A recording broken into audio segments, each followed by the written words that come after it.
Suamiku meremehkan jabatan direkturku, malah menyuruhku melayani ibu dan adiknya yang akan menumpang. Saat dia pergi menjemput mereka, aku bertindak.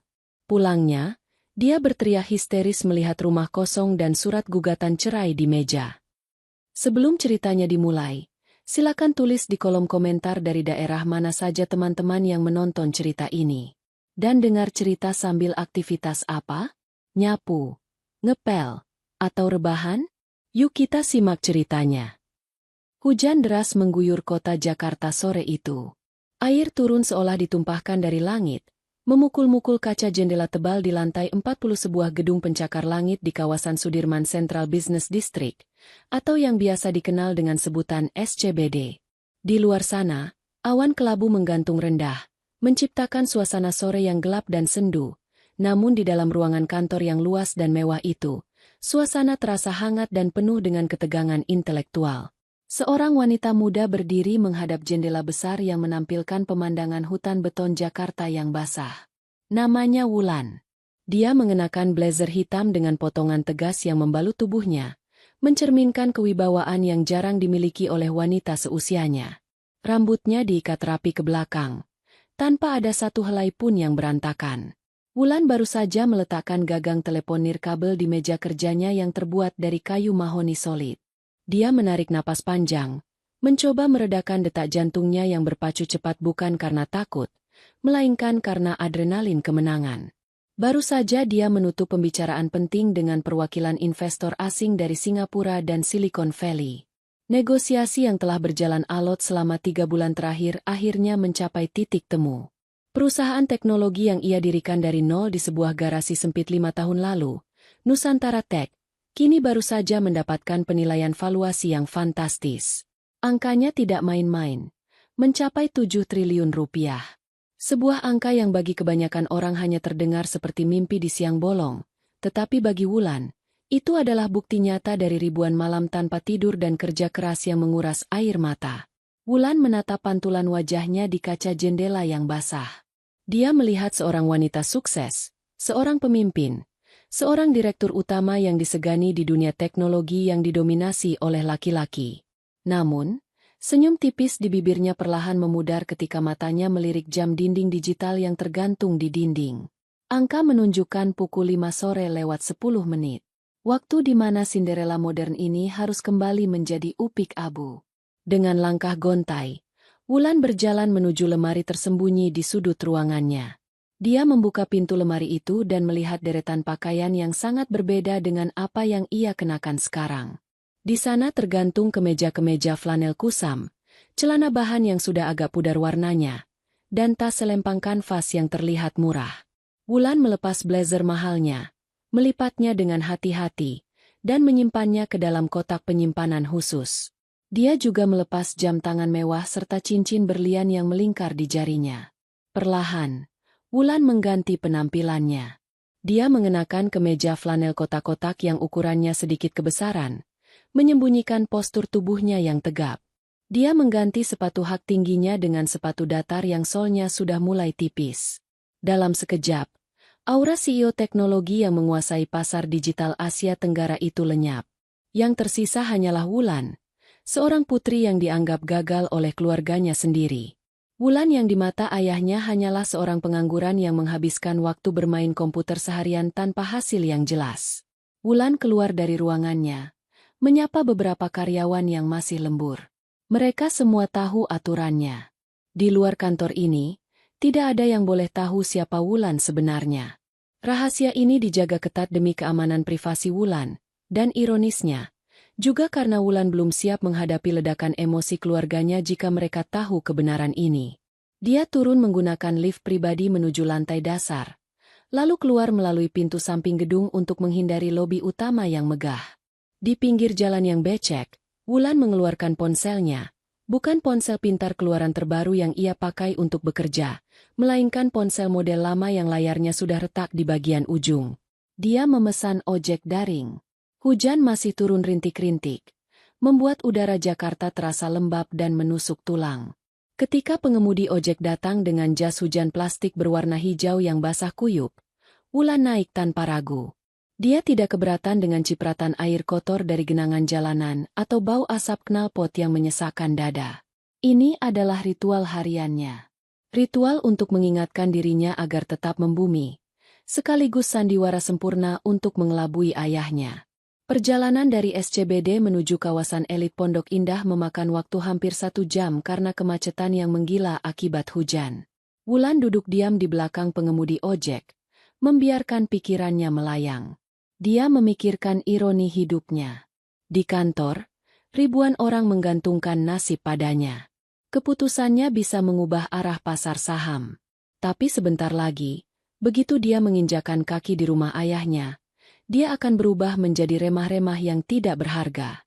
Motor ojek itu berhenti di depan gerbang besi tinggi yang menjulang angkuh. Rumah itu besar, bergaya klasik Eropa dengan pilar-pilar raksasa yang menyangga atapnya. Ini adalah istana Bapak Indro, ayahnya. Wulan membayar ongkos ojek dan mengucapkan terima kasih dengan sopan. Dia berdiri sejenak di depan gerbang, menghela napas panjang untuk menyiapkan mentalnya. Satpam rumah yang melihatnya hanya membuka pintu kecil di samping gerbang utama dengan wajah malas, tanpa senyum, tanpa sapaan hormat. Bagi mereka, Wulan hanyalah anak yang numpang hidup, berbeda jauh perlakuannya jika Farel, saudara tirinya, yang pulang. Wulan melangkah masuk melewati halaman luas yang ditanami rumput Jepang terawat. Lampu-lampu taman mulai menyala, menerangi kemewahan yang terasa dingin baginya. Dia masuk lewat pintu samping, dekat dapur, karena ibu tirinya pernah bilang bahwa pintu utama hanya untuk tamu terhormat dan tuan rumah yang berkontribusi. Wulan meletakkan tas kanvasnya di meja dapur yang sepi. Bau masakan lezat tercium dari ruang makan, menandakan bahwa makan malam sebentar lagi akan dimulai. Di dapur, seorang pembantu rumah tangga tua bernama Bei Ijah sedang sibuk menata piring kotor. Bei Ijah menatap Wulan dengan tatapan iba. Dia adalah satu-satunya orang di rumah ini yang memperlakukan Wulan dengan manusiawi. "Non, Wulan sudah pulang? Mau bibi buatkan teh hangat?" "Non, pasti kedinginan kena hujan," sapa Bei Ijah dengan suara pelan, takut terdengar oleh nyonya rumah. Wulan tersenyum tipis, senyum tulus pertamanya sejak keluar dari kantor tadi. "Tidak usah, Bei. Nanti ibu marah kalau bibi sibuk melayani aku. Aku langsung ganti baju saja lalu ke meja makan," jawab Wulan lembut. Dia tahu betul aturan main di rumah ini. Dia tidak boleh terlihat manja, tidak boleh minta dilayani, dan harus selalu siap menjadi sasaran tembak kekesalan penghuni rumah lainnya. Wulan berjalan menuju kamarnya yang terletak di lantai bawah, di bagian belakang rumah dekat ruang cuci. Kamarnya sempit, kontras dengan kamar-kamar utama di lantai atas yang luas dan mewah. Disinilah dia menyimpan sisa-sisa harga dirinya. Wulan menatap cermin di kamarnya yang sederhana. Wajah yang sama dengan yang ada di pantulan kaca gedung SCBD tadi, namun dengan sorot mata yang berbeda. Di sini, matanya harus terlihat tunduk, patuh, dan bodoh. Dia harus menyembunyikan kecerdasannya, karena bagi Bapak Indro, kepintaran seorang anak perempuan adalah ancaman bagi ego laki-laki di rumah itu. Malam ini, Wulan tahu akan ada drama baru. Dia sudah mendengar desas-desus bahwa perusahaan ayahnya sedang mengejar proyek besar. Dan biasanya, jika ayahnya sedang stres atau terlalu berambisi, Wulan akan menjadi pelampiasan atau alat untuk mencapai tujuannya. Tapi Wulan sudah siap.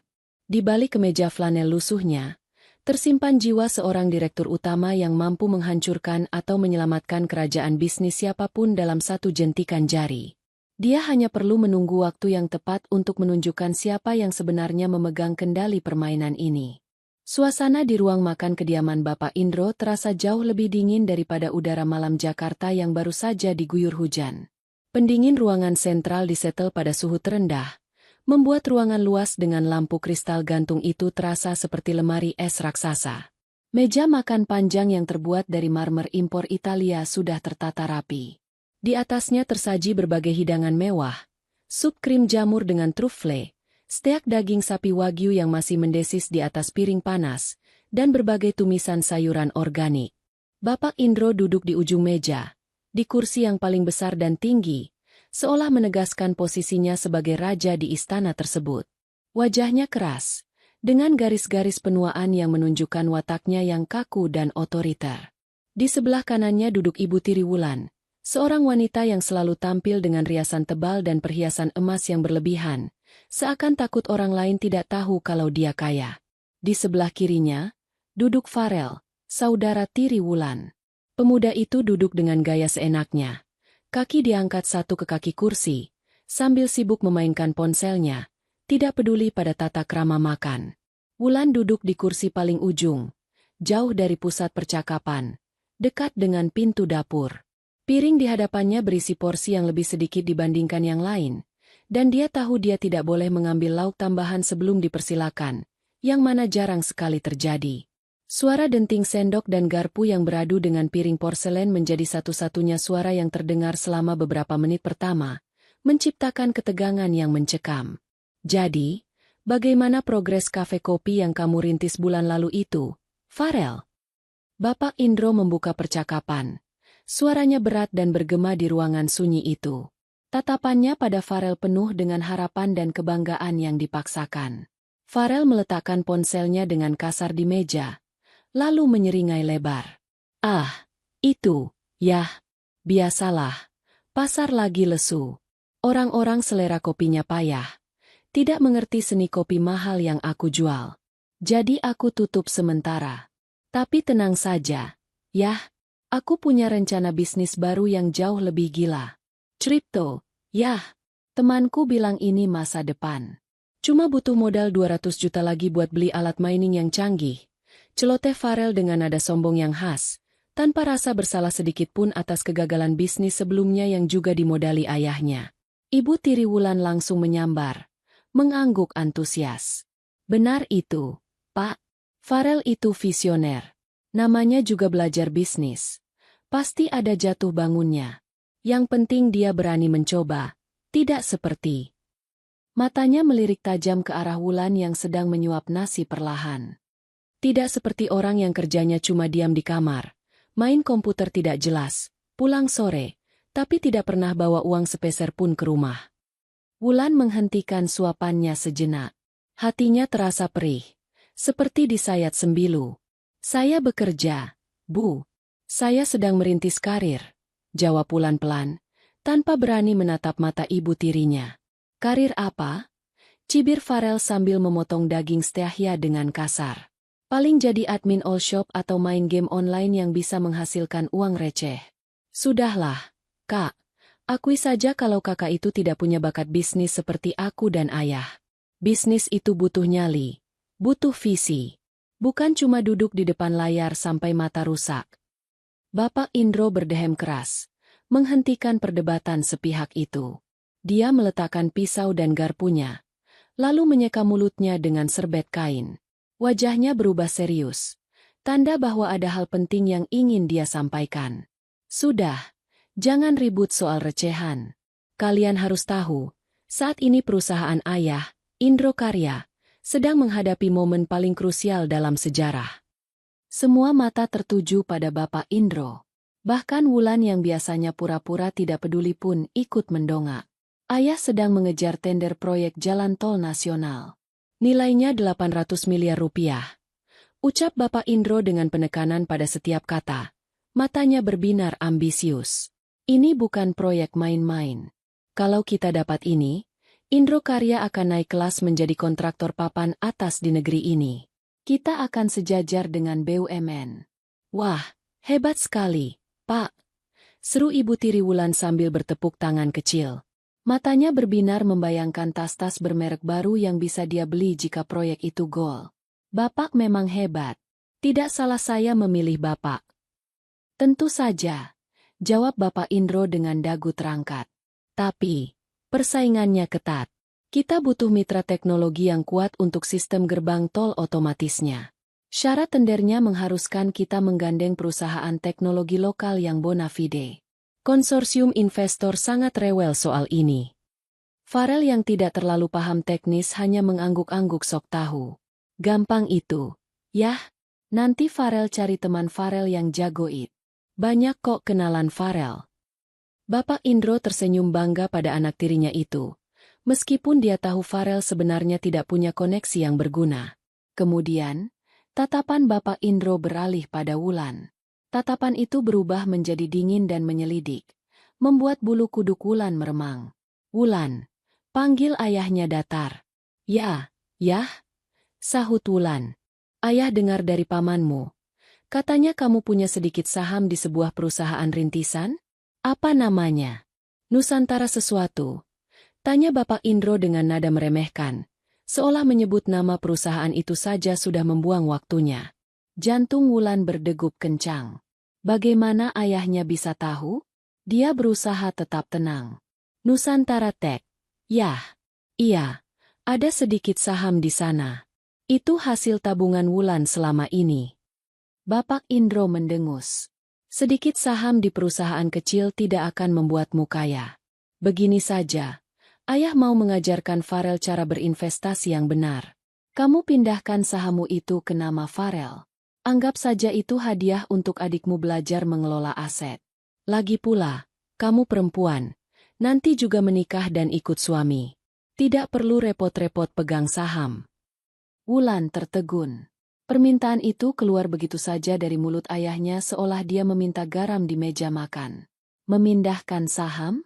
Ayahnya tidak tahu bahwa sedikit saham yang dimaksud adalah kepemilikan mayoritas di perusahaan bervaluasi triliunan rupiah.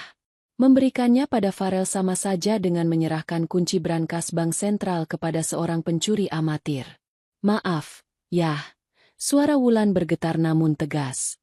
Wulan tidak bisa memberikannya.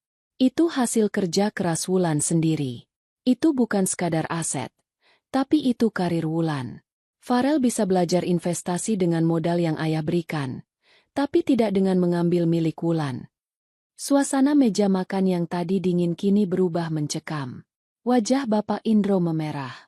Dia tidak menyangka akan mendapatkan penolakan, apalagi dari anak yang selama ini dia anggap tidak berguna. Ibu tiri Wulan melotot, siap meledak. "Dasar anak tidak tahu diri," bentak ibu tirinya. "Sudah dikasih makan, dikasih tempat tinggal gratis di Pondok Indah, dimintai tolong sedikit untuk masa depan adikmu saja pelitnya minta ampun. Kamu mau adikmu gagal terus? Kamu iri ya sama Farel?" "Bukan masalah iri, Bu. Ini masalah prinsip hak milik," bantah Wulan, berusaha mempertahankan argumen logis di tengah badai emosi yang tidak rasional. "Cukup." Bapak Indro menggebrak meja makan dengan keras.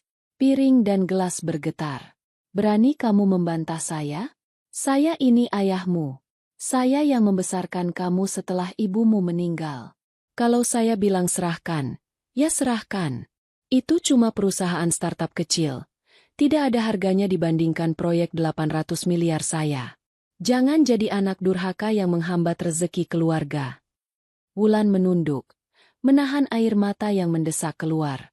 Bukan air mata kesedihan, tapi air mata kemarahan yang tertahan. Ayahnya menyebut perusahaannya kecil dan tidak berharga. Padahal, tanpa tanda tangan dari perusahaan kecil itu, proyek ambisius ayahnya hanyalah mimpi kosong. Wulan tahu betul, Nusantara Tech adalah satu-satunya vendor teknologi yang memenuhi kualifikasi tingkat tinggi yang diminta oleh investor proyek tol tersebut. Wulan tidak bisa. "Yah, mohon mengerti," ucap Wulan sekali lagi. Suaranya lirih tapi mengandung keteguhan baja. Bapak Indro berdiri dari kursinya, menunjuk wajah Wulan dengan telunjuk yang gemetar karena marah. "Baik, kalau kamu mau main keras kepala, silakan. Tapi ingat, selama kamu masih tinggal di bawah atap rumah saya, kamu harus patuh. Pikirkan lagi keputusanmu malam ini. Kalau besok kamu belum berubah pikiran, jangan harap saya akan diam saja." Makan malam itu berakhir dengan rasa pahit. Bapak Indro meninggalkan meja makan dengan langkah menghentak, diikuti oleh ibu tiri yang terus menggerutu memanasi suasana. Farel hanya tertawa mengejek ke arah Wulan sebelum beranjak pergi. "Pelit banget sih, Kak. Nanti kalau aku sukses, Kakak jangan minta cipratannya," ejeknya. Wulan tinggal sendirian di meja makan besar itu. Dia menatap sisa steak yang sudah dingin dan lemaknya mulai membeku. Dia tidak menyentuh makanannya lagi. Pikirannya melayang pada dokumen-dokumen penting yang tersimpan aman di apartemen rahasianya. Ayahnya ingin bermain api? Baiklah. Wulan akan memastikan siapa yang akan terbakar nanti. Dia mengambil gelas air putih, meminumnya hingga tandas, seolah meminum keberanian untuk menghadapi badai yang lebih besar yang akan datang. Malam semakin larut di kawasan Pondok Indah, namun ketegangan di dalam rumah megah bercat putih gading itu justru semakin memuncak, seolah berpacu dengan intensitas badai yang sedang mengamuk di luar. Suara guntur terdengar menggelegar di kejauhan, susul menyusul dengan kilatan petir yang sesekali menerangi langit-langit tinggi ruang tengah melalui celah tirai sutra yang tebal. Hujan yang turun bukan lagi rintik-rintik, melainkan curahan air bah dari langit yang menghantam atap genteng keramik impor dengan suara gemuruh yang konstan dan intimidatif. Wulan sedang duduk di tepi ranjangnya yang sempit di kamar belakang. Dia menatap layar laptop tuanya, sebuah perangkat kamuflase yang ia gunakan di rumah agar terlihat miskin, berbeda jauh dengan perangkat canggih yang ia gunakan di kantor pusat Nusantara Tech. Di layar itu, terpampang grafik saham global yang sedang ia pantau secara diam-diam melalui jendela peramban yang disamarkan. Pikirannya melayang pada kejadian di meja makan tadi. Ancaman ayahnya bukan sekadar gertakan sambal. Bapak Indro adalah tipe orang yang akan menghalalkan segala cara untuk mendapatkan apa yang dia inginkan, terutama jika itu menyangkut ego dan ambisi bisnisnya. Tiba-tiba, terdengar ketukan pelan di pintu kamarnya. Pintu terbuka sedikit, menyembulkan wajah Bei Ijah yang tampak cemas. "Non Wulan," bisik wanita tua itu dengan suara bergetar. "Bapak memanggil Non ke ruang kerjanya sekarang. Katanya penting." Bapak kelihatannya sedang marah sekali. "Non, hati-hati ya." Wulan menghela napas panjang, menutup laptopnya perlahan, dan mengangguk tenang pada Bei Ijah. "Terima kasih, Bei. Aku akan ke sana." Wulan berdiri, merapikan kemeja flanelnya yang kusut. Dia berjalan keluar kamar, melewati lorong sepi yang menghubungkan area servis dengan area utama rumah. Setiap langkahnya di atas lantai marmer yang dingin terasa berat, seolah dia sedang berjalan menuju medan perang tanpa senjata. Dia tahu betul apa yang menunggunya di ruang kerja ayahnya. Ruang kerja itu adalah ruang eksekusi, tempat di mana keputusan-keputusan sepihak dibuat dan titah raja dijatuhkan. Sesampainya di depan pintu ganda yang terbuat dari kayu jati ukiran Jepara, Wulan mengetuk pelan. "Masuk." Suara bariton ayahnya terdengar tajam dari dalam, menembus ketebalan kayu. Wulan memutar gagang pintu dan melangkah masuk. Ruang kerja Bapak Indro adalah manifestasi dari egonya. Ruangan itu luas, didominasi oleh perabotan kayu gelap dan sofa kulit asli berwarna coklat tua. Dinding-dindingnya dipenuhi oleh rak buku yang menjulang sampai ke langit-langit, berisi deretan ensiklopedia dan buku bisnis tebal yang Wulan tahu tidak pernah dibaca oleh ayahnya. Buku-buku itu hanya pajangan untuk meyakinkan tamu bahwa pemilik ruangan ini adalah seorang intelektual. Di sudut ruangan, sebuah lemari kaca memamerkan koleksi cerutu impor dan minuman beralkohol mahal. Bapak Indro duduk di balik meja kerjanya yang masif, membelakangi jendela besar yang menampilkan kilatan petir. Asap rokok mengepul dari asbak kristal di dekat tangannya, menciptakan kabut tipis yang membuat suasana ruangan terasa semakin sesak dan maskulin. Dia tidak sendirian. Di sofa kulit di sudut ruangan, Farel duduk bersandar dengan kaki menyilang, memainkan kunci mobil sportnya sambil tersenyum sinis ke arah Wulan. Kehadiran Farel di sana menegaskan satu hal. Ini adalah konspirasi untuk merampoknya. "Duduk," perintah Bapak Indro tanpa memandang wajah anaknya. Dia sedang sibuk membolak-balik sebuah dokumen tebal di atas mejanya. Wulan duduk di kursi tamu di hadapan meja ayahnya. Kursi itu sengaja didesain lebih rendah daripada kursi kerja ayahnya, sebuah trik psikologis lama untuk membuat tamu, atau dalam hal ini, lawan bicara, merasa lebih kecil dan terintimidasi. "Ayah memanggil saya?" tanya Wulan datar. Bapak Indro akhirnya mengangkat wajahnya. Matanya merah, mungkin karena kurang tidur atau terlalu banyak minum kopi untuk menahan stres proyek tender tol yang sedang dikejarnya. Dia menatap Wulan dengan tatapan yang sulit diartikan, campuran antara kejengkelan dan kebutuhan mendesak. "Wulan," mulainya dengan nada yang dibuat sehalus mungkin, namun terdengar palsu di telinga Wulan yang terlatih mendeteksi negosiasi bisnis. "Ayah sudah memikirkan pembicaraan kita di meja makan tadi. Mungkin ayah tadi terlalu keras. Ayah sadar, kamu pasti punya keterikatan emosional dengan saham kecilmu itu. Wulan tetap diam, membiarkan ayahnya memainkan kartu pertamanya.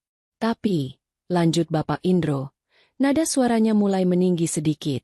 Kamu harus melihat gambaran besarnya. Keluarga ini butuh bersatu. Proyek jalan tol ini adalah kunci masa depan kita. Kalau ayah dapat proyek ini, ayah janji, hidup kamu juga akan terjamin. Kamu tidak perlu lagi kerja serabutan tidak jelas. Kamu bisa tinggal di rumah ini selamanya dengan fasilitas penuh. Apa hubungannya proyek ayah dengan saham saya?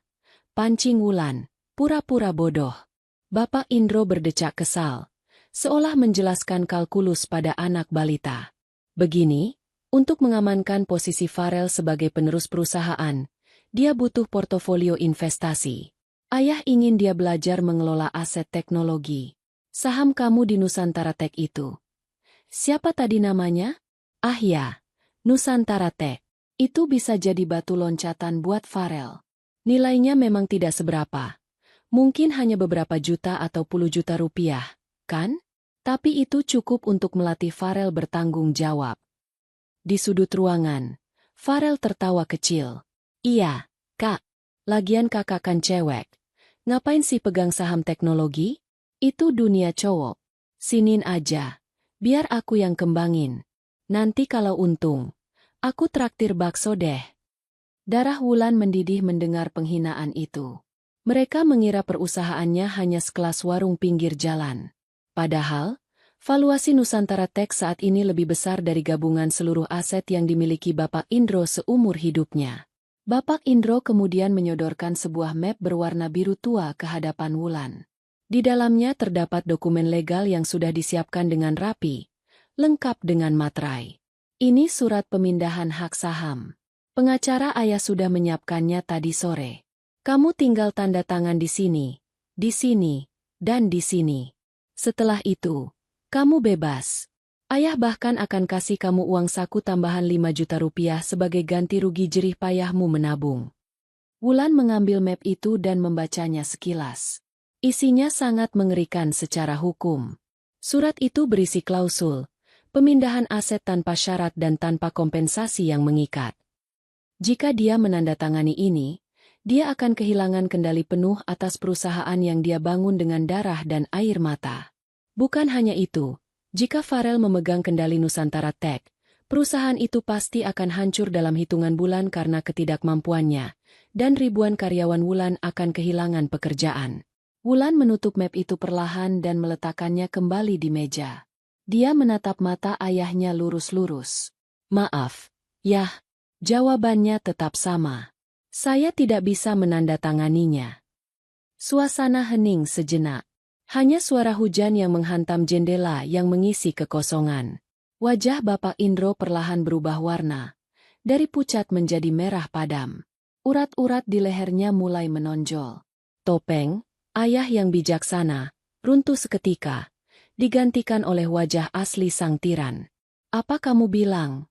Desisnya rendah, namun berbahaya. Saya bilang tidak. Ulang Wulan tegas. Saham itu bukan sekadar angka atau uang.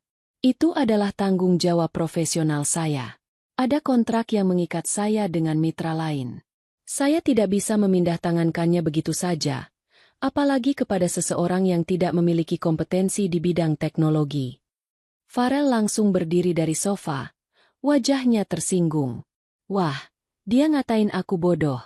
Yah, lihat tuh, berani banget dia.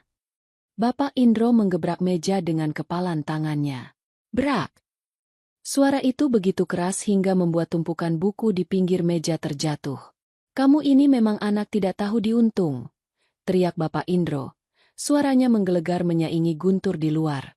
Dia berdiri, menjulang tinggi di hadapan Wulan. Kamu pikir kamu siapa, hah? Kamu bisa hidup enak, makan enak, tidur nyenyak di rumah mewah ini karena siapa? Karena saya. Dan sekarang, diminta tolong sedikit saja demi masa depan adikmu. Kamu menolak dengan alasan profesionalisme omong kosong. Ini bukan omong kosong. Yah, ini hukum bisnis. Jawab Wulan, berusaha tetap tenang meski jantungnya berdegup kencang. Persetan dengan hukum bisnis, umpat Bapak Indro. Dia berjalan memutari meja, mendekati Wulan dengan langkah mengancam. Di rumah ini, hukumnya adalah saya. Saya yang menentukan apa yang benar dan apa yang salah.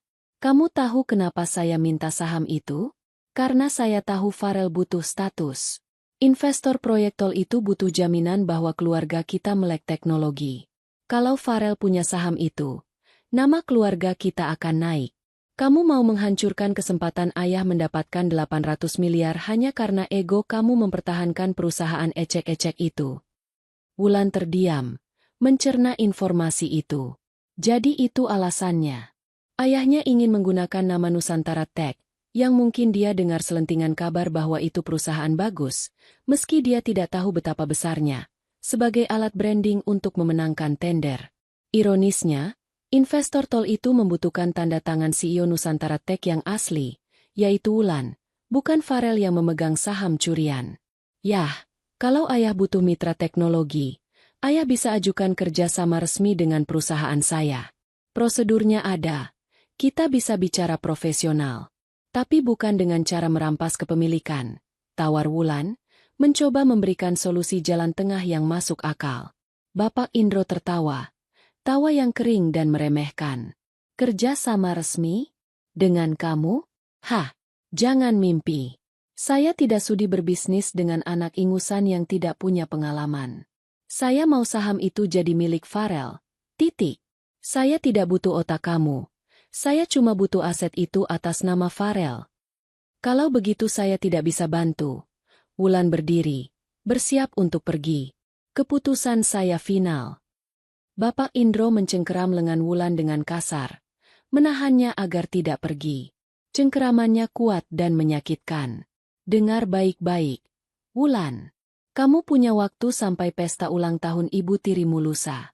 Kalau sampai hari itu kamu belum tanda tangan, saya akan pastikan hidup kamu di rumah ini seperti neraka. Saya akan sita semua barangmu. Saya akan kunci kamu di kamar. Dan jangan harap kamu bisa keluar dari gerbang rumah ini. Mengerti? Wulan menahan rasa sakit di lengannya tanpa meringis. Dia menatap mata ayahnya dengan dingin.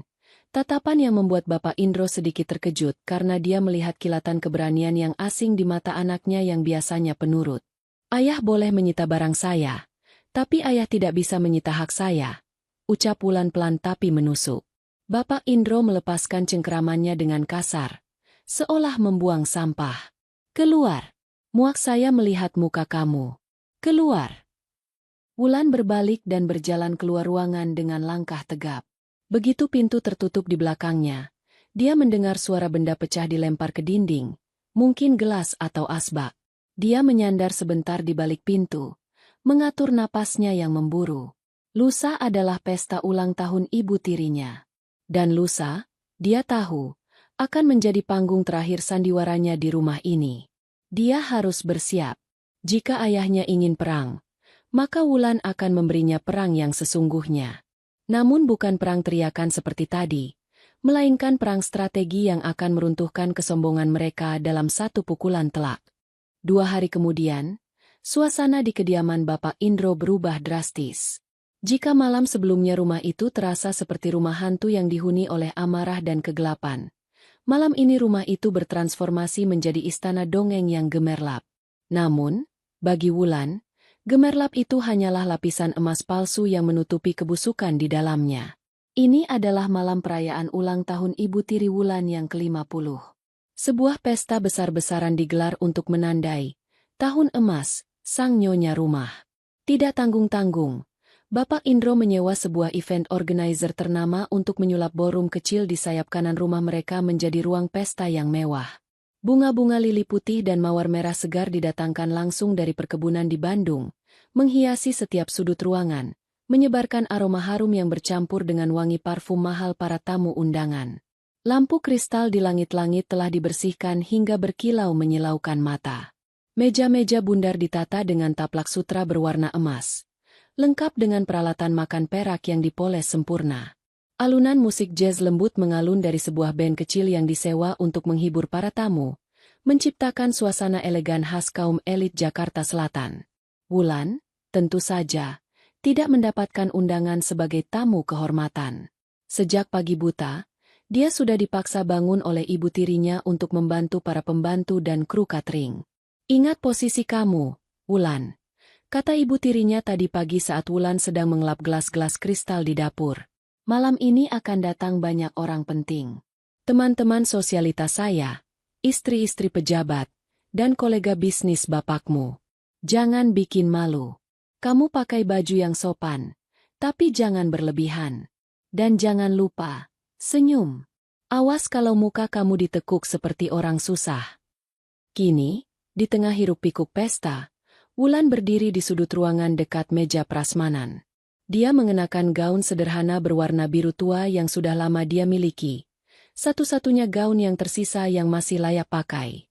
Dia sengaja tidak memakai perhiasan apapun, membiarkan leher dan telinganya kosong, kontras dengan para tamu wanita yang berlomba-lomba memamerkan berlian seukuran biji jagung. Ruangan itu mulai penuh sesak. Udara terasa agak lembab karena sisa hujan sore tadi masih menggantung di atmosfer Jakarta. Namun sistem pendingin ruangan bekerja keras melawan hawa panas dari ratusan tubuh manusia yang berkerumun. Suara tawa renyah, denting gelas bersulang, dan percakapan basa-basi memenuhi udara. "Wah, Jeng, tas Hermesnya baru ya? Cantik sekali warnanya."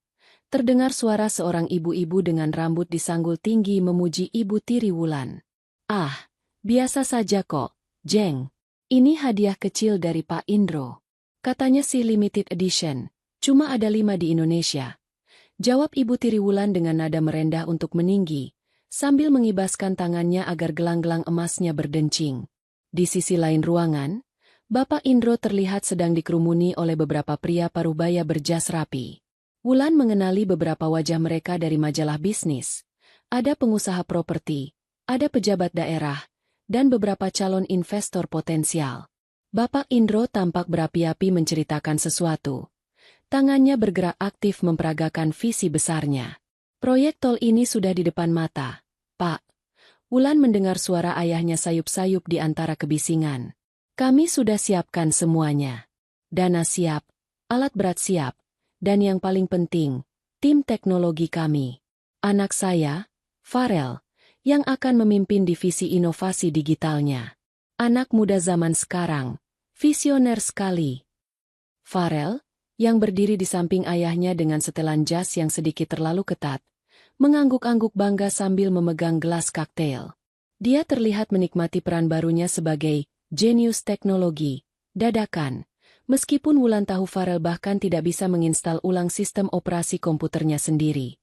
Wulan hanya bisa menggelengkan kepala samar. Kebohongan yang dibangun ayahnya sudah semakin tinggi, seperti menara kartu yang siap runtuh tertiup angin. Tiba-tiba, musik berhenti. Lampu ruangan sedikit diredupkan, dan sorot lampu spotlight diarahkan ke panggung kecil di depan. Bapak Indro naik ke atas panggung, memegang mikrofon. "Selamat malam, hadirin sekalian yang terhormat." Sapa Bapak Indro dengan suara lantang dan penuh wibawa. "Terima kasih sudah hadir di perayaan ulang tahun istri tercinta saya.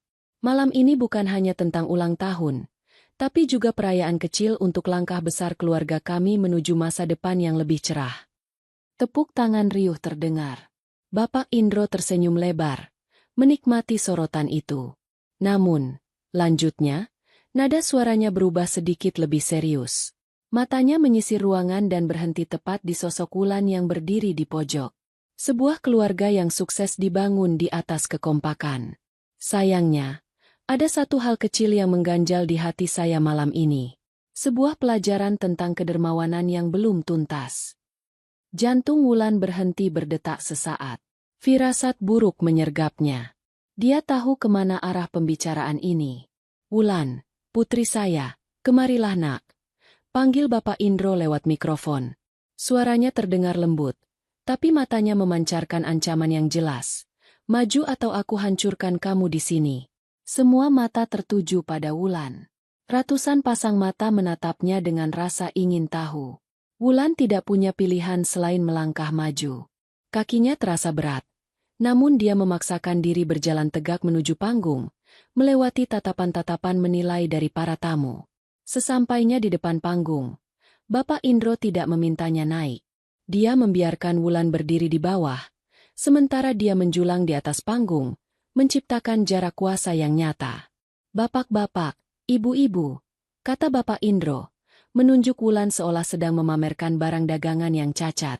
"Anak saya ini, Wulan, memiliki sedikit rezeki berupa saham di sebuah perusahaan kecil. Sebagai ayah, saya ingin mengajarkan padanya indahnya berbagi. Saya meminta dia memberikan saham itu kepada adiknya, Farel, sebagai modal belajar. Tapi tahukah kalian? Dia menolaknya." Gumam-gumam terkejut terdengar dari para tamu. Beberapa ibu-ibu sosialita menutup mulut dengan kipas tangan mereka, berbisik-bisik. "Ya ampun, pelit sekali sama saudara sendiri," bisik salah satu dari mereka yang terdengar jelas oleh Wulan. "Padahal," lanjut Bapak Indro dengan nada dramatis yang dibuat-buat, "saya sudah memberikan segalanya untuk dia. Rumah, makan, pendidikan. Tapi ketika diminta sedikit saja kontribusi untuk keluarga, dia berhitung." "Wulan, di depan semua orang terhormat ini, ayah tanya sekali lagi. Apakah kamu bersedia menandatangani surat pemindahan saham itu sekarang? Buktikan kalau kamu anak yang berbakti." Seorang pelayan tiba-tiba muncul di samping Wulan, membawa nampan berisi map biru yang sama dengan yang ada di ruang kerja kemarin, lengkap dengan sebuah pena emas. Ini adalah jebakan publik. Ayahnya bertaruh bahwa Wulan tidak akan berani menolak di depan ratusan orang karena rasa malu. Tekanan sosial ini dirancang untuk menghancurkan pertahanannya. Wulan menatap map itu, lalu menatap ayahnya, kemudian menyapu pandangan ke arah tamu-tamu yang menatapnya dengan tatapan menghakimi. Farel dan ibu tirinya tersenyum penuh kemenangan di pinggir panggung. Wulan menarik napas panjang. Dia mendekatkan mulutnya sedikit, berbicara cukup keras agar terdengar oleh orang-orang di barisan depan meski tanpa mikrofon. "Ayah," suaranya tenang, kontras dengan gemuruh di dadanya. Rasa hormat dan bakti tidak diukur dari seberapa mau seseorang membiarkan dirinya dirampok. "Saham itu adalah tanggung jawab saya, bukan mainan untuk Farel." Jawabannya tetap tidak. Keheningan yang mencekam menyelimuti ballroom. Senyum di wajah Bapak Indro lenyap seketika, digantikan oleh kemarahan yang meledak. Dia merasa dipermalukan di depan kolega bisnis yang ingin dia kesan. Wajahnya merah padam, urat lehernya menegang. "Kurang ajar," bentak Bapak Indro lewat mikrofon. Suaranya memekakan telinga karena feedback audio yang melengking. "Berani kamu mempermalukan saya di pesta ini?" Emosi Bapak Indro lepas kendali. Dia lupa pada pencitraannya. "Kamu pikir kamu hebat? Kamu itu tidak ada apa-apanya tanpa saya. Baiklah, kalau kamu mau bersikap seperti anak kecil yang egois, saya akan perlakukan kamu seperti anak kecil." Bapak Indro menunjuk ke lantai, tepat di depan kaki ibu tiri Wulan yang berdiri di samping panggung. "Saya hukum kamu. Malam ini, kamu tidak boleh keluar dari ruangan ini sebelum kamu berlutut minta maaf pada ibumu dan menyerahkan saham itu. Kamu dilarang makan, dilarang minum, dan dilarang pergi kemanapun sampai kamu sadar diri. Dan mulai besok, kamu tidak boleh keluar rumah. Tahanan rumah sampai kamu tanda tangan." Para tamu terkesiap. Hukuman itu sangat kekanak-kanakan dan kejam untuk seorang wanita berusia 28 tahun. Namun, bukannya membela, sebagian besar tamu justru tertawa canggung. Mereka adalah kaum elit yang terbiasa melihat kekuasaan menindas yang lemah. Bagi mereka, ini adalah hiburan, tontonan drama keluarga kaya yang menarik. "Aduh, Pak Indro tegas sekali ya," celetuk seorang tamu. "Ya harus begitu. Anak zaman sekarang kalau tidak dikerasi jadi ngelunjak." Timpal yang lain. Gelak tawa dan bisik-bisik cemoohan itu berdengung di telinga Wulan seperti suara lebah yang marah. Dia berdiri tegak di tengah ruangan, dikelilingi oleh orang-orang yang mengenakan pakaian mahal tapi berhati kerdil. Di panggung, ayahnya menatap dengan napas memburu. Di sampingnya, Farel tertawa lebar sambil menunjuk-nunjuk Wulan, menikmati momen kehancuran kakaknya. Namun, di dalam hati Wulan, sesuatu telah patah. Bukan semangatnya, melainkan sisa-sisa harapannya bahwa dia bisa memiliki keluarga yang normal. Tali terakhir yang mengikatnya pada rumah ini telah putus malam itu. Wulan tidak menangis. Wajahnya menjadi dingin, sedingin es. Dia menatap ayahnya untuk terakhir kalinya dengan sorot mata yang kosong dari emosi. Dia tidak berlutut. Dia tidak meminta maaf. Dia hanya berdiri diam, membiarkan hinaan itu meresap, mengubah rasa sakit menjadi bahan bakar. Silakan tertawa, batin Wulan. Tertawalah sepuas kalian malam ini. Karena besok, ketika matahari terbit, kalian akan menyadari bahwa kalian baru saja mengusir satu-satunya orang yang bisa menyelamatkan kalian dari kehancuran. Pesta itu berlanjut dengan kecanggungan yang perlahan mencair kembali menjadi kriaan palsu. Wulan dibiarkan berdiri di sudut seperti patung pajangan yang dihukum, diawasi oleh satpam agar tidak kabur. Tapi pikiran Wulan sudah tidak ada di sana. Pikirannya sudah melesat jauh, merancang rute pelarian, menyusun daftar aset yang perlu diamankan, dan mempersiapkan dokumen, klausul 7.3, yang akan menjadi senjata pamungkasnya di pertemuan Senin nanti. Malam ini adalah akhir dari Wulan si anak tiri yang tertindas. Fajar nanti akan menjadi kelahiran kembali Wulan sang CEO yang tak tersentuh. Jarum jam dinding di ruang tengah yang gelap itu menunjukkan pukul 2 dini hari. Pesta ulang tahun yang penuh dengan kemewahan palsu dan gelak tawa yang menyakitkan hati itu akhirnya usai beberapa jam yang lalu. Para tamu undangan, dengan perut kenyang dan gosip baru tentang anak durhaka, keluarga Pak Indro, telah pulang ke rumah masing-masing.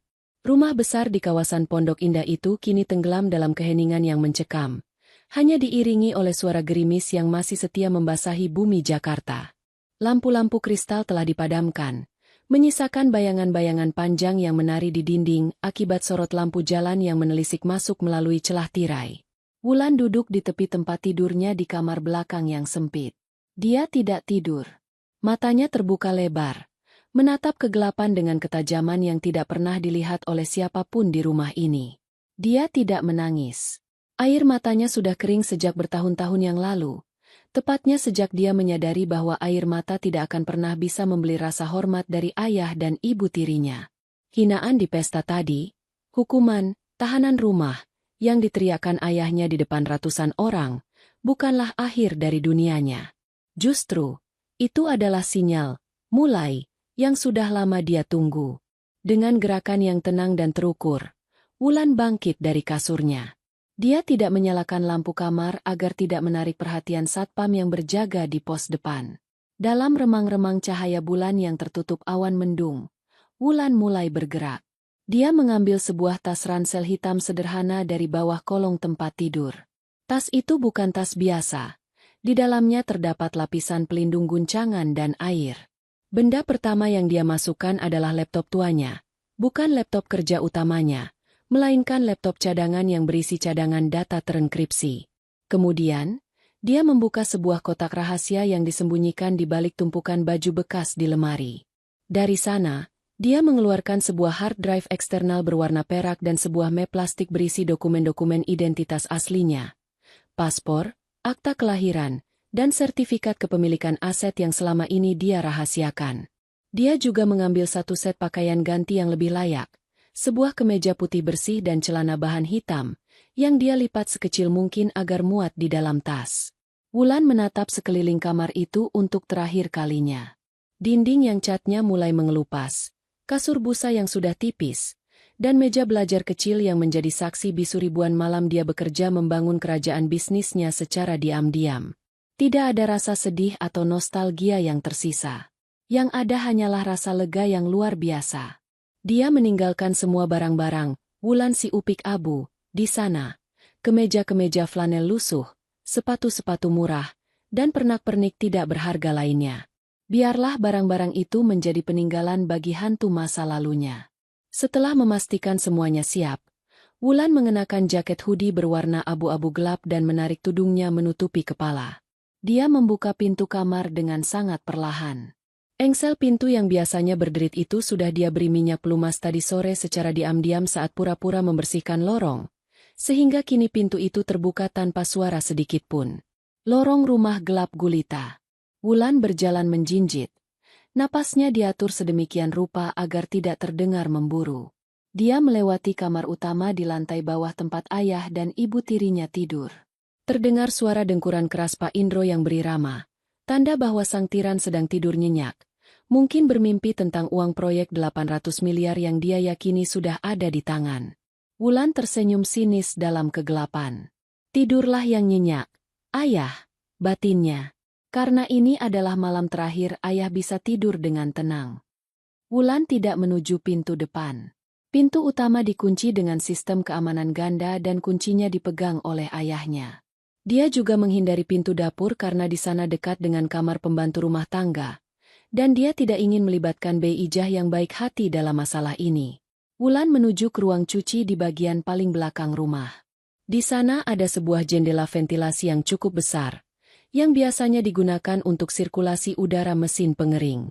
Dia memanjat mesin cuci dengan hati-hati, lalu membuka kunci jendela itu. Untungnya, tralis besi di jendela itu sudah lama longgar bautnya. Sebuah kerusakan kecil yang pernah dia laporkan pada ayahnya setahun lalu tapi diabaikan karena dianggap tidak penting. Kini, ketidakpedulian ayahnya menjadi jalan keluarnya. Wulan menggeser tralis itu, menyelinap keluar melalui jendela, dan mendarat di atas rumput basah di halaman belakang. Hujan gerimis menyambutnya. Udara dingin langsung menusuk kulit, tapi bagi Wulan, itu terasa menyegarkan. Itu adalah udara kebebasan. Dia mengendap-endap menyusuri dinding pagar samping yang tertutup tanaman rambat. Dia tahu ada satu titik di mana tembok pagar itu sedikit lebih rendah karena akar pohon mangga tetangga yang mengangkat fondasinya. Dengan ketangkasan yang tidak diduga, Wulan memanjat tembok itu, berpegangan pada dahan pohon mangga yang menjulur, dan melompat turun ke jalanan aspal di luar kompleks perumahan. Dia bebas. Jalanan perumahan elit Pondok Indah pada pukul 2 pagi sangat sepi. Hanya ada 1-2 mobil patroli keamanan yang berkeliling malas. Wulan berjalan cepat menjauhi rumah ayahnya, menuju jalan raya utama. Tangannya merogoh saku celana, mengeluarkan ponsel aslinya. Sebuah ponsel pintar edisi terbatas yang harganya setara dengan sepeda motor Farel. Dia menyalakannya. Layar menyala terang, menampilkan ratusan notifikasi pekerjaan yang sempat dia abaikan selama hukuman pesta tadi. Jari jemarinya menari lincah di atas layar, membuka aplikasi pemesanan taksi premium. Dia tidak memesan ojek atau taksi biasa. Dia memesan layanan Black Car, sebuah mobil sedan mewah berwarna hitam dengan supir berseragam jas lengkap. Penjemputan di Jalan Metro Pondok Indah. Tujuan, apartemen The Kuningan Suites, Penthouse Tower A. Gumamnya saat mengetik lokasi. 10 menit kemudian, sebuah mobil sedan hitam mengkilap berhenti tepat di depannya. Supir yang keluar dari mobil itu sempat terlihat ragu sejenak melihat penampilan Wulan yang mengenakan hoodie basah dan membawa ransel, berdiri sendirian di pinggir jalan gelap. Namun, profesionalisme mengalahkan keraguannya. "Selamat malam, dengan Ibu Wulan?" tanya supir itu sopan sambil membukakan pintu belakang. "Ya, itu saya," jawab Wulan singkat. Suaranya kini berubah. Tidak ada lagi nada tunduk atau takut. Suaranya tegas, penuh otoritas, suara seorang CEO. Wulan masuk ke dalam kabin mobil yang hangat dan beraroma kulit mewah. Dia menyandarkan punggungnya yang lelah di jok empuk. Mobil melaju membelah jalanan Jakarta yang lengang. Wulan menatap keluar jendela, melihat gedung-gedung tinggi yang berkelap-kelip di kejauhan. Dia melihat Jakarta dari perspektif yang berbeda malam ini. Kota ini bukan lagi tempat dia bersembunyi, tapi tempat dia akan berkuasa. Di tengah perjalanan, Wulan membuka aplikasi pesan instan terenkripsi di ponselnya. Dia mencari kontak bernama Pak Haryo, konsultan hukum korporat. "Pak Haryo," ketiknya dengan cepat. "Maaf mengganggu malam-malam. Tolong siapkan dokumen klausul 7.3 untuk pertemuan hari Senin besok di Hotel Mulia. Sitak rangkap 5. Dan pastikan tim legal kita sudah siap di lokasi jam 7 pagi. Kita akan melakukan pengambil alihan narasi." Balasan dari Pak Haryo masuk hanya dalam hitungan detik, membuktikan dedikasi timnya. "Siap laksanakan, Bu Wulan. Apakah ada perubahan rencana terkait pembatalan kontrak?" Wulan mengetik balasan singkat namun mematikan.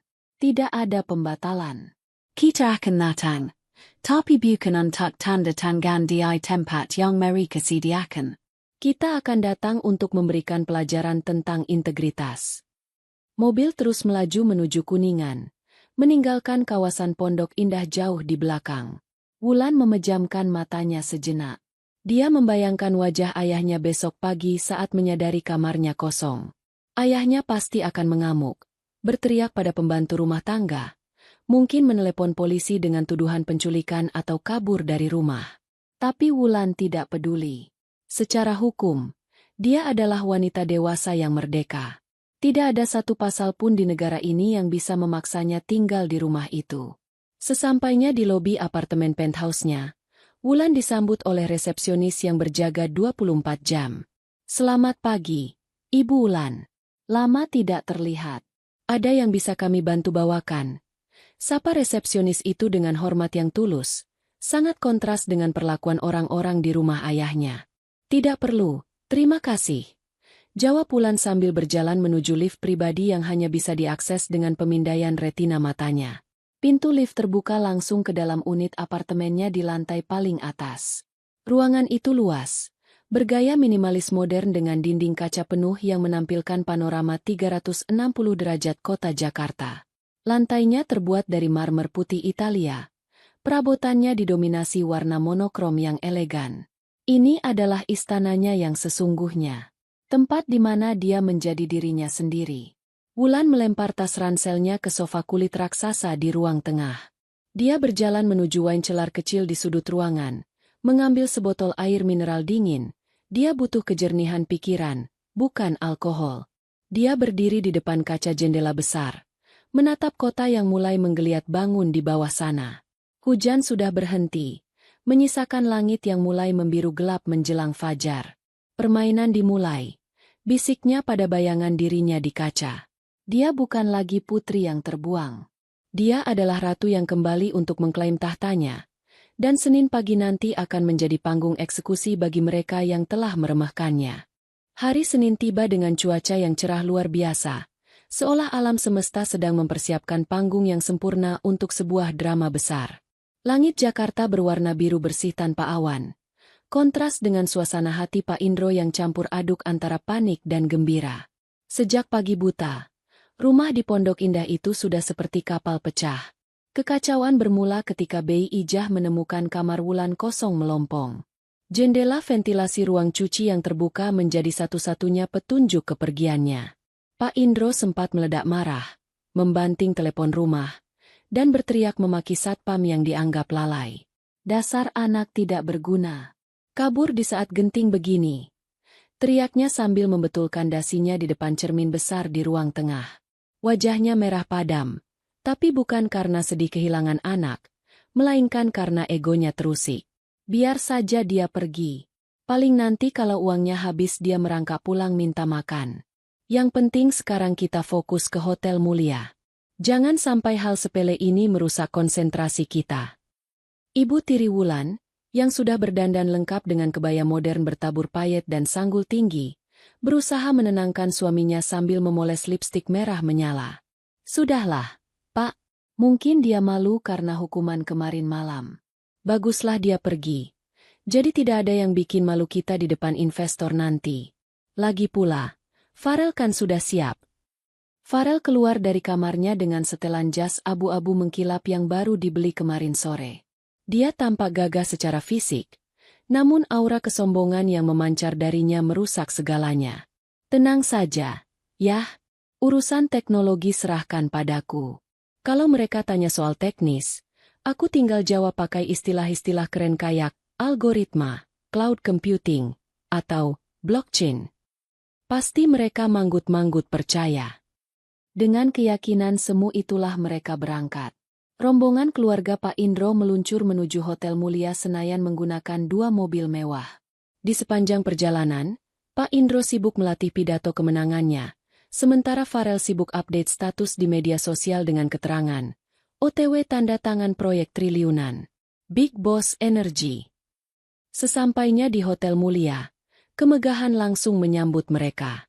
Lobi hotel yang ikonik dengan pilar-pilar raksasa dan rangkaian bunga segar setinggi manusia itu dipenuhi oleh wartawan media bisnis. Rupanya, kabar tentang penandatanganan proyek jalan tol strategis nasional ini telah menarik perhatian banyak pihak. Blitz kamera berkilat-kilat menyambut kedatangan Pak Indro. Dia tersenyum lebar, melambaikan tangan layaknya selebriti, merasa bahwa dunia akhirnya mengakui kehebatannya. Pak Indro, Pak Indro, seru seorang wartawan sambil menyodorkan perekam suara. Apakah benar nilai proyek ini mencapai 800 miliar? Bagaimana strategi Bapak memenangkan tender sesulit ini? Pak Indro berhenti sejenak, membusungkan dadanya. Benar sekali. Kuncinya adalah integritas, pengalaman, dan tentu saja, inovasi teknologi yang dibawa oleh generasi penerus saya. Jawabnya sambil menepuk bahu Farel yang langsung memasang pose sok keren. Mereka digiring masuk menuju Grand Ballroom. Ruangan itu telah disulap menjadi tempat pertemuan tingkat tinggi. Meja panjang berbentuk U telah disiapkan di tengah ruangan, ditutupi kain bludru biru tua. Di setiap kursi, tersedia botol air mineral kaca dan tumpukan dokumen tebal. Di latar belakang, layar LED raksasa menampilkan logo Konsorsium Infrastruktur Indonesia, bersanding dengan logo Indro Karya. Di sisi lain meja, para perwakilan investor sudah duduk menunggu. Mereka adalah pria-pria dan wanita-wanita dengan setelan jas potongan sempurna. Wajah-wajah serius yang tidak memancarkan emosi. Di tengah-tengah mereka duduk Emer Gunawan, ketua konsorsium, seorang pria tua dengan rambut putih yang memancarkan aura wibawa yang jauh lebih asli daripada Pak Indro. Selamat datang, Pak Indro, sapa Emer Gunawan datar, tanpa berdiri dari kursinya. Dia hanya mengulurkan tangan sekilas saat Pak Indro mendekat. Silakan duduk. Kita langsung saja ke intinya karena jadwal kami sangat padat hari ini. Pak Indro, Ibu Tiri, dan Farel duduk di kursi yang telah disediakan. Jantung Pak Indro berdegup kencang. Kali ini karena kegembiraan. Dokumen kontrak sudah ada di depan mata. Tinggal tanda tangan, dan dia akan menjadi raja konstruksi. Mr. Gunawan membuka map kulit di hadapannya. Dia membetulkan letak kacamata bacanya, lalu menatap tajam ke arah Pak Indro. Kami sudah meninjau ulang semua berkas administrasi Indro Karya. Secara umum, kapasitas konstruksi Anda memenuhi syarat. Jaminan bank juga sudah valid. Pak Indro tersenyum lebar, melirik sombong ke arah Farel. Namun, lanjut Mr. Gunawan, dan kata itu seketika membuat senyum Pak Indro membeku. Seperti yang tertulis jelas dalam klausul 7.1 dan 7.2, proyek ini adalah proyek Smart Toll Road. Artinya, komponen teknologi adalah jantung dari infrastruktur ini. Tanpa sistem sensor dan pembayaran otomatis yang canggih, jalan tol ini hanya tumpukan aspal mati. Tentu, Pak Gunawan. Potong Pak Indro cepat. Kami paham betul. Makanya saya bawa anak saya, Farel. Dia yang akan mengepalai divisi IT kami. Mr. Gunawan menatap Farel sekilas dengan tatapan skeptis, lalu kembali menatap Pak Indro. Dengan segala hormat, Pak Indro, dalam proposal tender yang Anda ajukan, Anda mencantumkan Nusantara Tech sebagai mitra strategis eksklusif. Kami telah melakukan due diligence. Nusantara Tech adalah perusahaan teknologi terbaik di Asia Tenggara saat ini untuk sistem keamanan siber dan automasi. Pak Indro mengangguk-angguk cepat. Keringat dingin mulai menetes di pelipisnya. Dia memang mencatut nama perusahaan itu di proposal awal karena mendengar dari temannya bahwa itu perusahaan bagus, tanpa tahu siapa pemiliknya, dan berharap bisa memaksa Wulan menyerahkan sahamnya nanti. Nah, kata Mr. Gunawan sambil mengetukkan jarinya di atas dokumen. Sesuai prosedur standar kami untuk kontrak bernilai di atas 500 miliar, kami memerlukan tanda tangan basah dari prinsipal atau pimpinan tertinggi dari mitra teknologi tersebut. Di mana CEO Nusantara Tech? Suasana hening seketika. Farel tampak bingung, menoleh ke kiri dan kanan. Ibu Tiri Wulan mulai memilin-milin ujung taplak meja dengan gugup. Pak Indro tertawa canggung. Suara tawanya terdengar sumbang di ruangan yang akustiknya sempurna itu. Ah, Pak Gunawan bisa saja. Nusantara Tech itu kan cuma vendor pendukung. Vendor kecil, Pak. Tidak perlulah CEO-nya datang langsung. Cukup saya yang mewakili.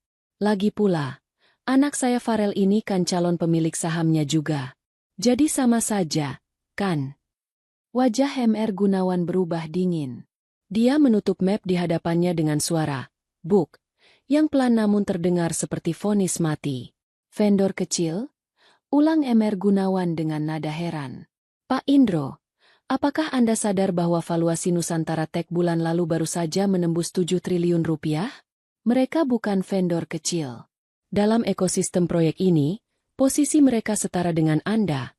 Bahkan secara teknis, peran mereka lebih krusial untuk masa depan operasional. Mata Pak Indro terbelalak. 7 triliun? Dia merasa telinganya salah dengar. Dia menatap Farel. Tapi anaknya itu justru terlihat melongo bodoh dengan mulut terbuka.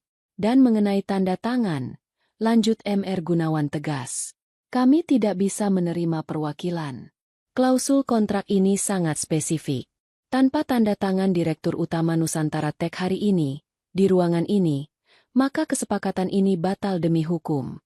Kami tidak mau ambil risiko berurusan dengan perusahaan yang integritas mitranya dipertanyakan. Kepanikan mulai melanda Pak Indro. Dia tidak menyangka investor akan sekaku ini. Dia pikir dia bisa mengakalinya dengan karisma dan gertakan. Tunggu sebentar, Pak Gunawan. Jangan buru-buru. Mungkin ada salah paham. Saya bisa hubungi staf saya. Mungkin perwakilan mereka sedang di jalan macet. Jakarta kan macetnya minta ampun. Kami beri waktu 15 menit. Kata MR Gunawan sambil melihat jam tangan Rolex-nya. Jika dalam 15 menit pimpinan Nusantara Tech tidak muncul dan memverifikasi kerjasama ini, kami akan alihkan tender ini ke pesaing Anda, Waskita Group, yang sudah menunggu di ruang sebelah. Pak Indro pucat pasi. Tangannya gemetar saat meraih gelas air minum. Dia menatap tajam ke arah pintu masuk ballroom, berharap ada keajaiban. Dia berharap Wulan, anak yang dia usir dan dia hina, tiba-tiba muncul. Tapi bagaimana mungkin? Dia tidak pernah memberitahu Wulan tentang pertemuan ini. Dia bahkan tidak tahu kalau Wulan adalah kunci dari segalanya. Dalam kepanikan itu, dia mulai menyalahkan Farel dalam hati. Kenapa anak ini bodoh sekali tidak bisa cari teman yang bisa disewa untuk pura-pura jadi CEO? Batinnya menjerit. Waktu berjalan lambat dan menyiksa. 1 menit, 5 menit, 10 menit. Ruangan terasa semakin dingin, namun keringat bercucuran deras di tubuh Pak Indro. Para wartawan di belakang mulai berbisik-bisik, mencium bau kegagalan. Kamera-kamera mulai menyorot wajah tegang keluarga Indro Karya. Tepat ketika MR Gunawan hendak berdiri untuk membatalkan pertemuan, terdengar suara pintu ganda ballroom dibuka dari luar. Bukan dibuka biasa, tapi dibuka lebar-lebar oleh 2 petugas keamanan hotel, seolah menyambut tamu VVIP. Semua kepala menoleh ke arah pintu. Cahaya dari lorong luar membanjiri masuk, menciptakan siluet seseorang yang berdiri tegak di ambang pintu. Pak Indro menyipitkan matanya.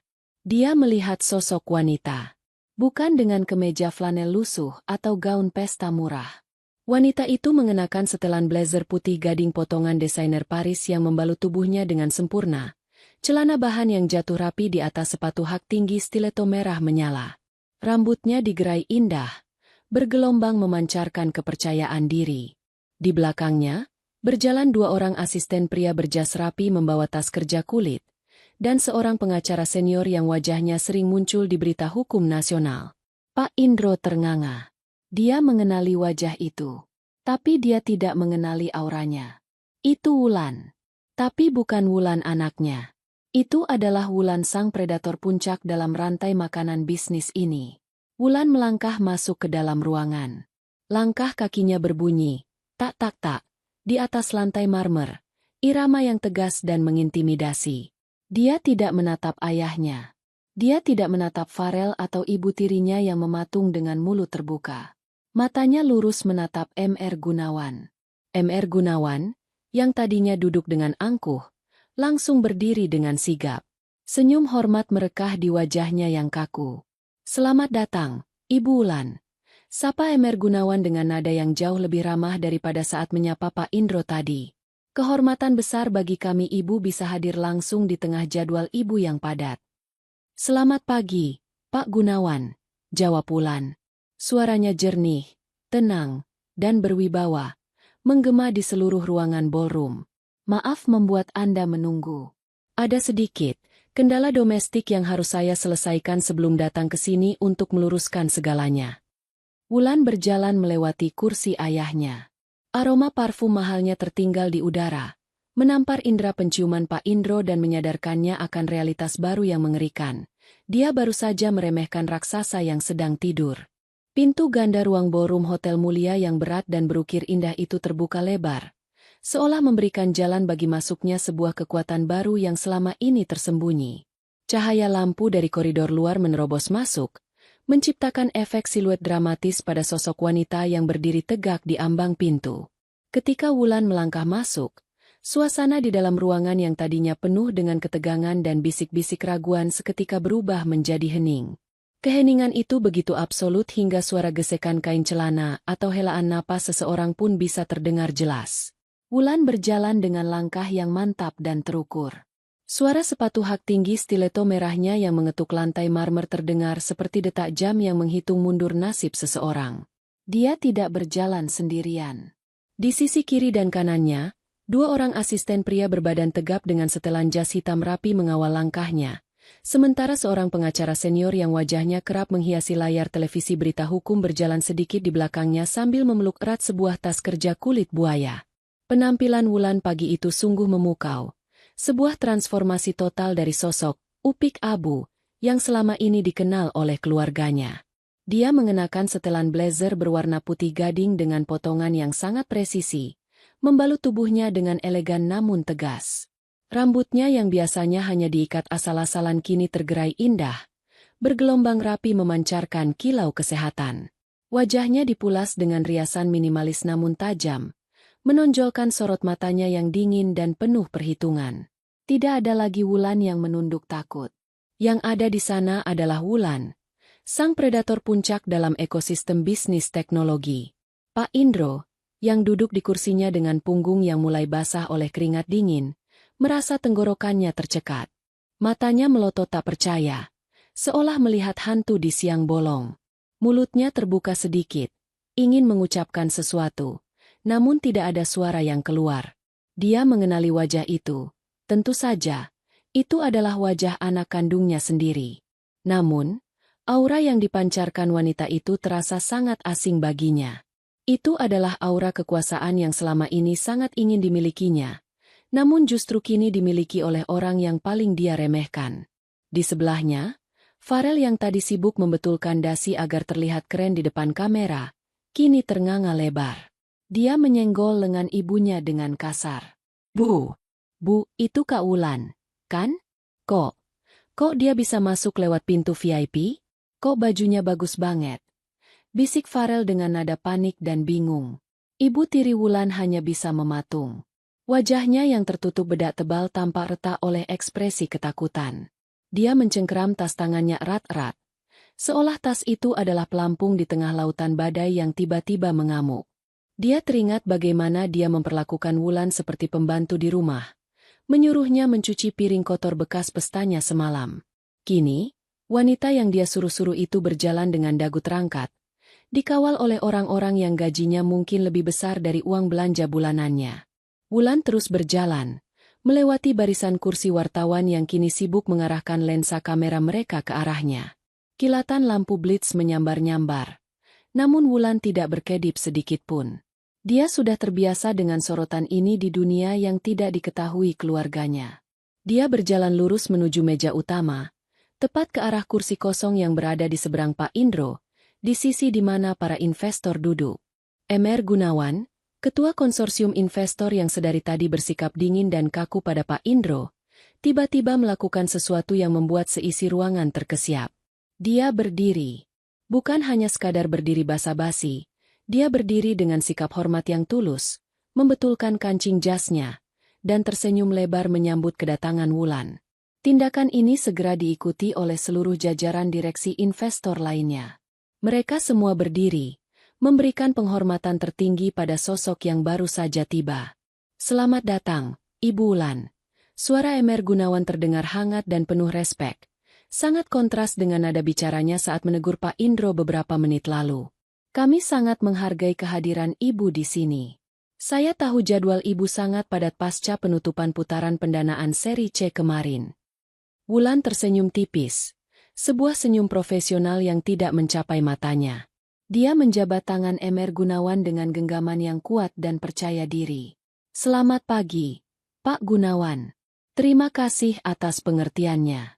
Ada sedikit urusan domestik yang harus saya bersihkan sebelum bisa fokus sepenuhnya pada bisnis ini." Kata domestik dan bersihkan diucapkan Wulan dengan penekanan yang halus namun menusuk, sambil melirik sekilas ke arah ayah dan keluarganya. Tatapan itu dingin, kosong, dan tidak mengandung sedikit pun rasa kasih sayang. Itu adalah tatapan seorang eksekutor yang siap menjatuhkan vonis. Salah satu asisten Wulan dengan sigap menarikan kursi untuknya. Wulan duduk dengan anggun, meletakkan ponsel pintarnya di atas meja. Pengacaranya segera membuka tas kerja dan mengeluarkan tumpukan dokumen, menatanya rapi di hadapan Wulan.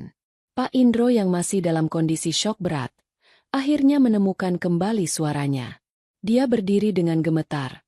Wajahnya memerah karena campuran rasa malu dan marah yang tidak pada tempatnya. "Wulan, apa-apaan ini? Kenapa kamu ada di sini? Dan kenapa kamu duduk di situ? Cepat pulang. Kamu lupa hukuman ayah? Kamu saya larang keluar rumah." Suara bentakan Pak Indro menggema di ruangan besar itu. Terdengar sangat kasar dan tidak pantas di tengah pertemuan bisnis tingkat tinggi. Para wartawan langsung kasak-kusuk, mencatat setiap kata drama keluarga itu. Beberapa investor mengerutkan kening.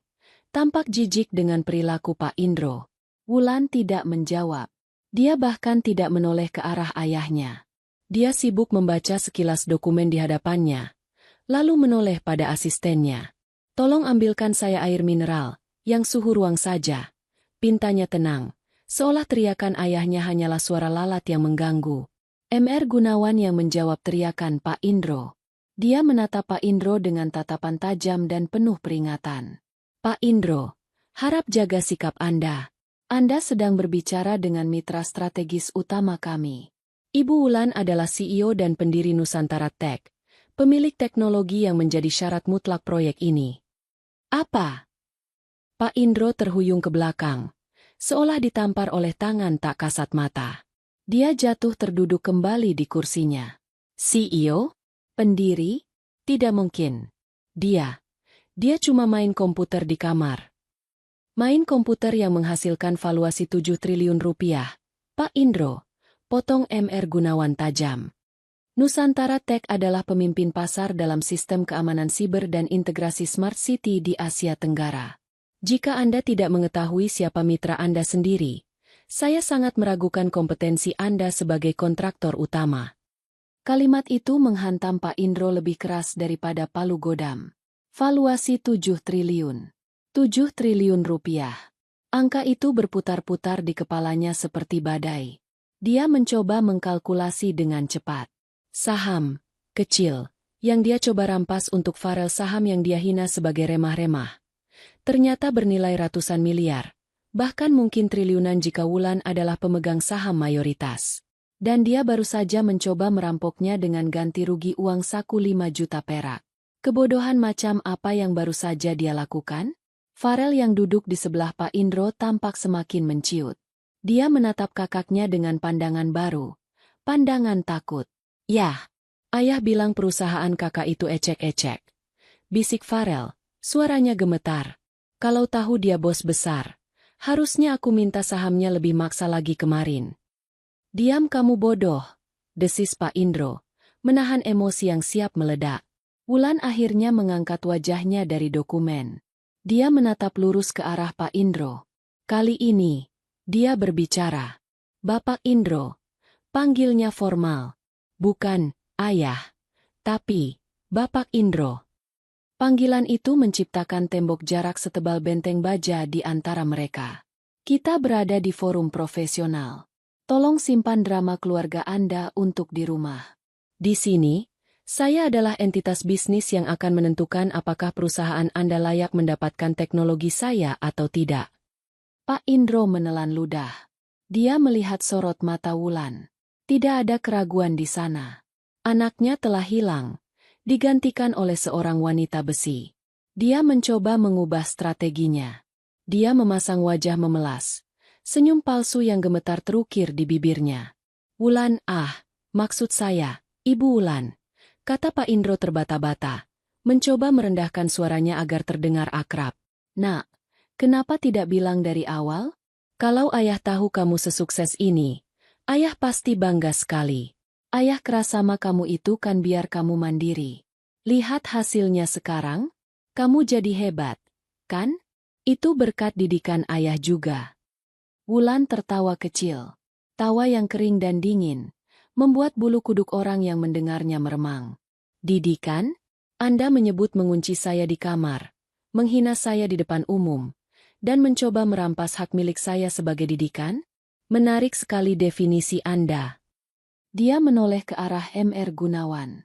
Pak Gunawan, mari kita bicara bisnis. Saya sudah meninjau proposal kerjasama antara Indro Karya dan konsorsium. Secara teknis, spesifikasinya bisa diterima. Namun, Nusantara Tech memiliki standar kepatuhan yang sangat ketat mengenai klausul integritas mitra. Klausul 7.3. Mr. Gunawan mengangguk serius. Silakan, Ibu Wulan. Kami mendengarkan. Klausul 7.3 menyatakan bahwa Nusantara Tech berhak membatalkan kerjasama sepihak jika ditemukan indikasi praktik bisnis yang tidak etis, manajemen yang korup, atau ketidakstabilan finansial yang ditutupi oleh calon mitra, jelas Wulan dengan suara lantang. Wajah Pak Indro pucat pasi. Tidak etis? Apa maksudmu? Perusahaan saya bersih. Bersih. Wulan mengangkat alisnya. Pengacaranya menyerahkan sebuah map tipis berwarna merah kepada Wulan. Wulan membukanya dan mengeluarkan beberapa lembar foto dan salinan rekening koran.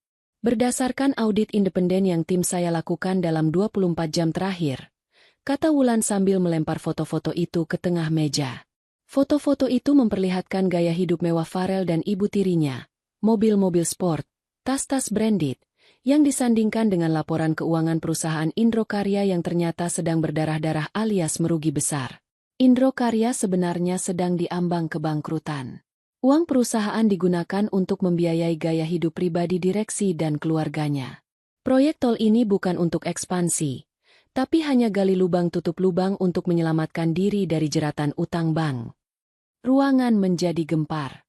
Para wartawan berebut mengambil gambar bukti-bukti yang berserakan di meja. Para investor saling berbisik dengan wajah tegang. Rahasia dapur Pak Indro terbongkar telanjang di depan publik. Itu bohong, teriak ibu tiri Wulan. Tidak terima. Itu uang suami saya. Suka-suka kami mau pakai untuk apa? Uang perusahaan adalah uang pemegang saham dan kreditor. Bu, jawab Wulan tenang tapi mematikan. Penggunaan aset perusahaan untuk kepentingan pribadi tanpa prosedur yang jelas adalah penggelapan. Dan Nusantara Tech tidak bermitra dengan penggelap. Pak Indro merasa dunianya runtuh. Dia gemetar hebat. Rahasia yang dia tutup rapat-rapat, bahwa dia sebenarnya sedang bangkrut dan sangat membutuhkan proyek ini untuk bertahan hidup, kini dibuka lebar-lebar oleh anaknya sendiri. Dia menatap Wulan dengan pandangan memohon.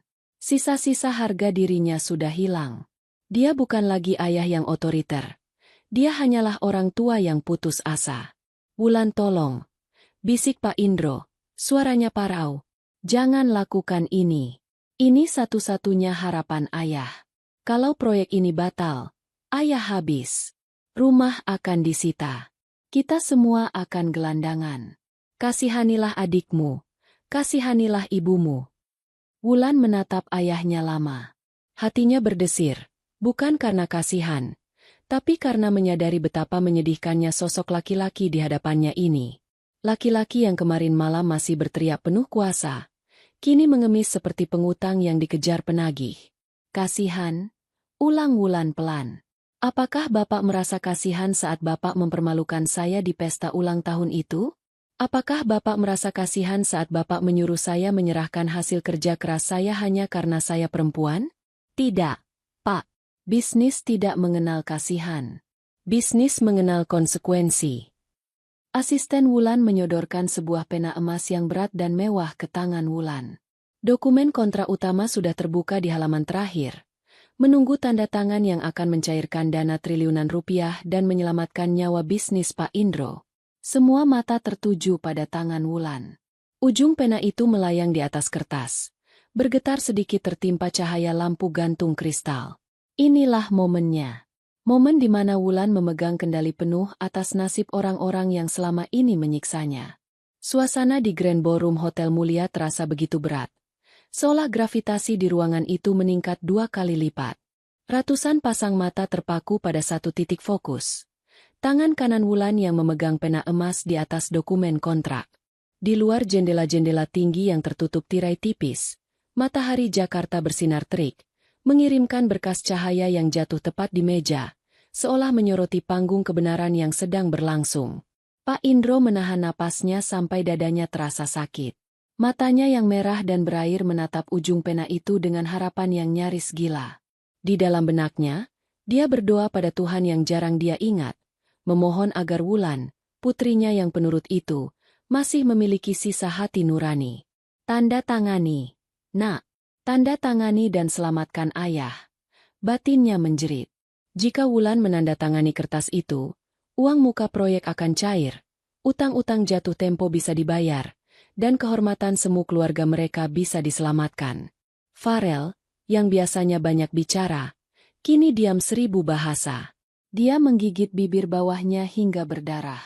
Dia sadar, masa depannya yang nyaman, mobil sportnya, uang jajannya, semua bergantung pada kebaikan hati kakak yang selama ini dia injak-injak.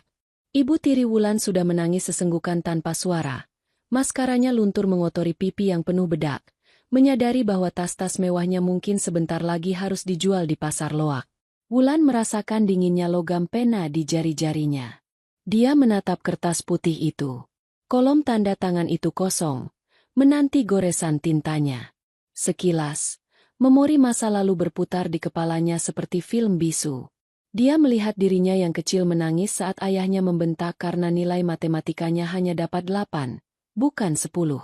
Dia melihat dirinya remaja yang dilarang kuliah di luar negeri karena ayahnya bilang, perempuan tidak perlu sekolah tinggi-tinggi.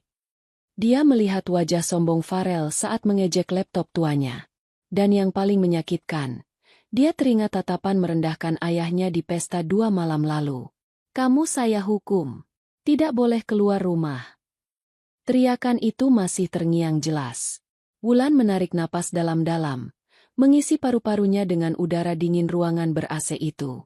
Dia mengangkat wajahnya, menatap Emer Gunawan, lalu beralih menatap lensa kamera wartawan yang menyala merah tanda merekam. Dia mendekatkan tubuhnya ke mikrofon meja. Suara dengung statis terdengar sejenak sebelum suaranya yang tenang memecah keheningan. Sebuah perusahaan besar tidak dibangun di atas pondasi uang semata. Ucap Wulan, kata-katanya mengalir jernih dan tegas. Tapi dibangun di atas integritas, kepercayaan, dan bagaimana seorang pemimpin memperlakukan manusia lain, terutama orang-orang terdekatnya. Pak Indro gemetar. Dia tahu kemana arah pembicaraan ini. Wulan, jangan. Desisnya lemah. Wulan mengabaikannya.